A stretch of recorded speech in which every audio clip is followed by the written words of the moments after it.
Fethu. Fethu. Uyaphila Fethu. Kama kanjani? No, ngempethu ngelathi kakhulu. Ngijabule mfethu ukubona namhlanje kuseni. Hey. Phuza itiye. Phuza amanzi. Hayi nokuphuza amanzi. Sifunda nencwadi. Yeah. Fethu sihlangene la namhlanje na bakhe sihleze sihlangana. Uyazi. Into esenza nsuku zonke. Yeah. Sihlangana sixoxa, sikhuluma ngezinto ezakhayo ezinye but sikhuluma sobabili. Yeah. Anhle sikhethe ukuhlangana kanje sathi ke sihlangana naphambi kwabantu nje.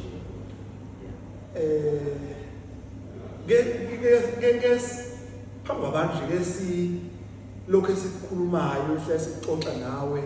Yeah. Ke mhlawumbe kukhona abantu abangalaphi. Kakhulu. Bakhona bethu abantu abangalapheka. Kodwa ke ngifisa ukwazi mina ukuthi konje basihleli lapha sisihlaleleni singobani konje thina senzani nje because mina angazi yabona like umuntu nje okude ongazi mhlawumbe before nginikeze ithuba wena babukeli isiyaxoxa talk show le esikhuluma ngayo it's a talkcast actually igama lami mina ngozipho kuhle ngokaZulu khona lapha emahlabathini enhlongwane ngokwe profession yami I'm a social worker kusho ukuthi ngisebenza njengabantu I deal with ama-social ills kahle kahle so umsebenzi wami ukuthi ngisiza abantu ukuthi bekwazi ukuthi bezisize bona sibe senza njalo yeah ukuthi sikulekelele umqondo wakho ukuthi ukwazi ukuthi uyisize ungasizwa yithi but wena sisize ingqondo yakho ukuthi wena ukwazi ukuthi uyilaphe wena noma uyilekelele wena suke senza kanjalo so ke ngiyacabanga ukuthi wasihleli lapha namhlanje kuningi esizokhuluma ngakho but ngibe u-MC ke uyazi ngibe u-MC womcimbi wemshado wama-events wama-festivals ngibe u-MC womcimbi njengaleyo so ke into engiyenze-ke le ngiphila ngayo nokuthi-ke ngusomabhizinisi-ke bathi-ke mhlawumbe ngingeze ngixele kakhulu-ke entweni eningi so ke futhi ngifisa ukukhuluma nawe nasiboniso konje nawe utshela abantu bethu ukuthi ubani ngoba mina ngiyakwazi cha bafethu sibonge leli thuba leli mina nje igama lami ngusiboniso ngokaDlamini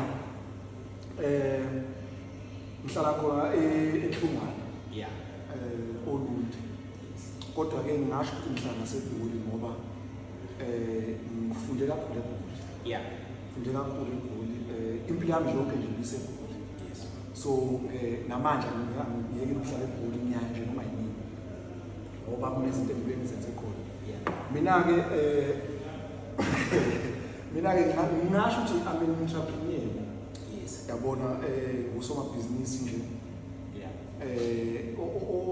ophandayo ngiyaphanda hayi kancane ngiyakwazi hayi kancane yeah ngiyaphanda impela so nje sewukuningi lokhu ngikuzama ngikwenza-ke kodwa ngokutena ngoku-professional njengokuthi uya-professional social worker yeah mina anginawo professional anginawo professional ngoba isikole kahle kahle asihambelananga nami kahle kahle ngizothi-ke mhlawumbe ngokwedluzi-ke mhlawumbe asivumbanga kahle ukuthi ngoba ngawumuntu vele owayemuhle esikoleni wayemuhle esikoleni bakhona ufakazi bangaba khona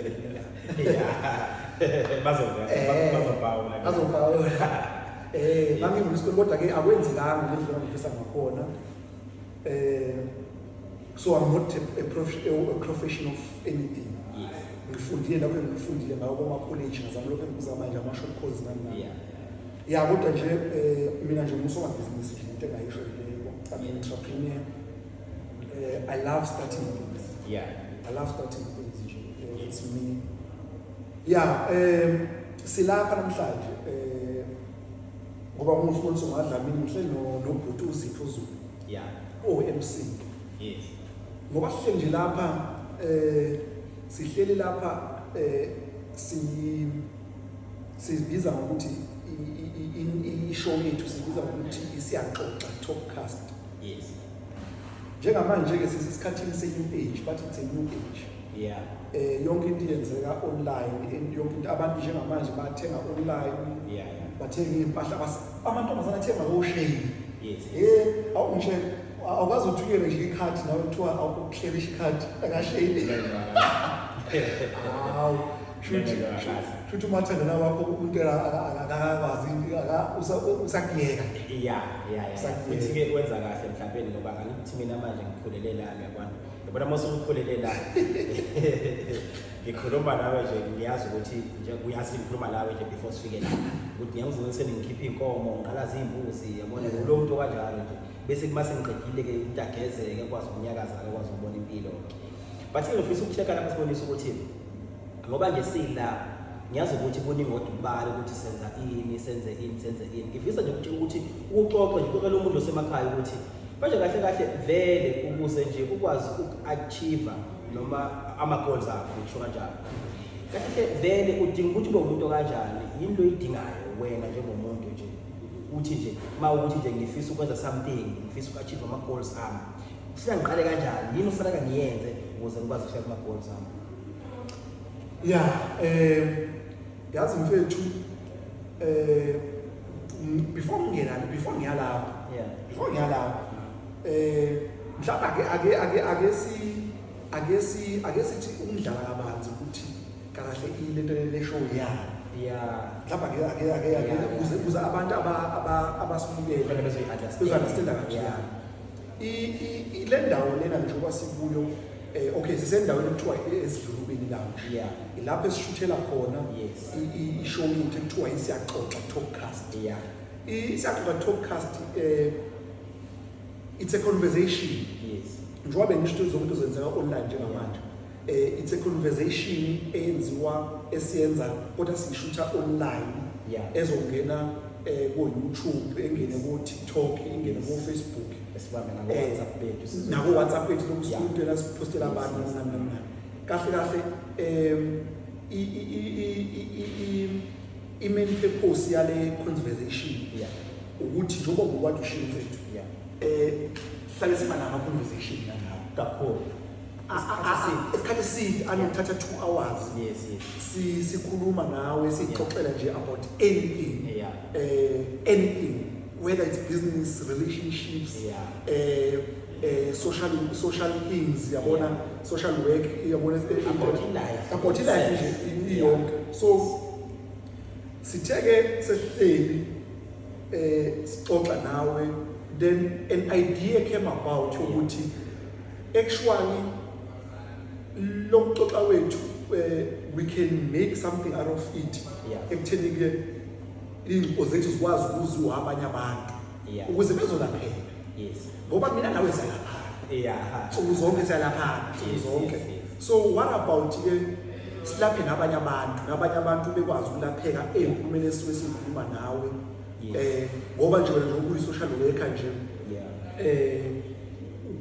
kuningi osukwenzile kubantu phila nabantu kuningi osukwenzile emphakathini understand okwenzela abantu ukuthi abantu ingqondo zabo zicabange kahle nami sekuningi esengikwenzile emphakathini wasenhlungwane nalapha eGoli kade ngikhona kuningi kade ngikwenza ngizama ukuthi nje kusenzakala abantu bephila impilo engcono ngikwenza ngalokho engingenakho ngicela uku-underline ngikwenza ngalokho engingenakho yabona so ke ingxenye ke yentona yale podcast lena isiyaxoxa talkcast with Zipho and Sbo yikho ukuthi nje silapha abantu ngazo zonke indlela ezikhona zempilo noma ngabe yini ekufanele sixoxe ngaso ngoba silapha sayixoxela njengoba sixoxela nje akunama restrictions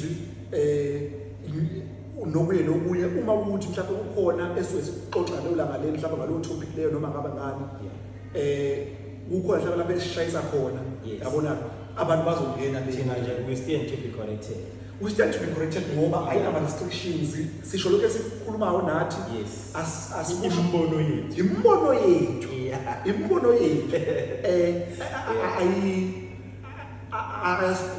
yethu sokuthi ayikhuluma ngoba singongoti even though you are a very experienced social worker more than 10 years kulo msebenzi nami mhlawumbe more than 10 years ngisebhizinisini nalapho ngikhona into engibuye ngizenze akusho kodwa ngongoti bakhona abantu abazi kangcono kunami bawohlele bekhona futhi noma ngabe Just ngiyajabula manje wena Sibonisa. Uyazi ukuthi Sibonisa uma uthi inhloso ukuthi silaphe nabantu nje nasemphefumulweni yabo sibalaphe nokuthi sikwenze ukuthi ubone ukuthi ayikho into engeke ize yenzeke noma ngabe kuthiwa ukuphi noma kuthiwa wenzani into efuna iyenzeke uyazi ukuthi